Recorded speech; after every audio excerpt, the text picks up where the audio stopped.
அன்பார்ந்த நெசவாளர்களுக்கு ஒரு சின்ன விஷயம் தெரியப்படுத்த விரும்புகிறேன்.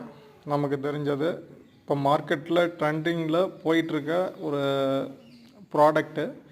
நீங்கள் ஸ்க்ரீனில் பார்த்துட்ருக்கிறது electronic cylinder for mechanical jacquard மிஷினோட ஒரு 400 ஊசி ஜக்கார்டு மிஷினுக்கு நம்ம அட்டை இல்லாமல் ஓட்ட முடியும்.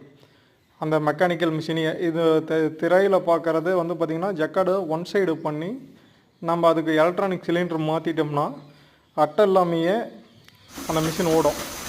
அது பார்த்திங்கன்னா உங்கள் தறி மேலே இருக்கிற மிஷினுக்கு அப்படியே பண்ணிக்க முடியும். அந்த மிஷினில் என்ன மாற்றணுன்னா நம்ம ஊக்கம் மாற்றி அந்த கிட்டை ஆட் பண்ணால் போதும். இருக்கிற வடி விவரத்துக்கு அப்படியே போட்டுக்க முடியும்.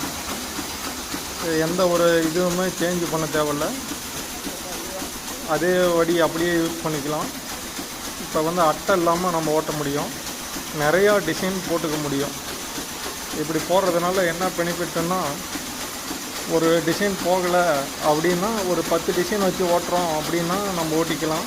நம்ம ஒரு எக்ஸாம்பிள் தானாக அல்லாத அந்த 50 டிமீரு 80 இதுமாரி ப்ளைன் பாவுக்கு எல்லாமே சீலைக்கே அப்படியே ப்ரோக்ராம் பண்ணிக்கலாம்.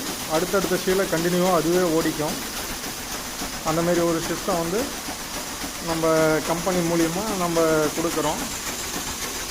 இருக்குங்க. தேவைப்படுறவங்க இந்த ஸ்க்ரீனில் தெரிகிற அந்த நம்பருக்கு காண்டாக்ட் பண்ணுங்கள்.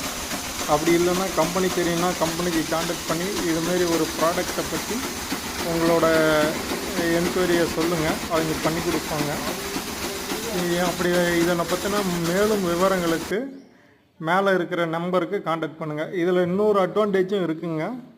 அது என்னன்னா பார்த்திங்கன்னா, ஃபுல் எலக்ட்ரானிக் நீங்கள் போட்டிங்கன்னா ஒரு ஊசிக்கு எத்தனை கிராம் தான் வடி கட்டணும் அப்படிங்கிறது ஒரு இது இருக்குங்க. நம்ம இந்த மாதிரி சிலிண்டர் யூஸ் பண்ணும்போது நீங்கள் எவ்வளோ வடியை கட்டினாலும் அதை லிஃப்ட் பண்ணுங்கள். ஒரு ஊசிக்கு 1 கிலோ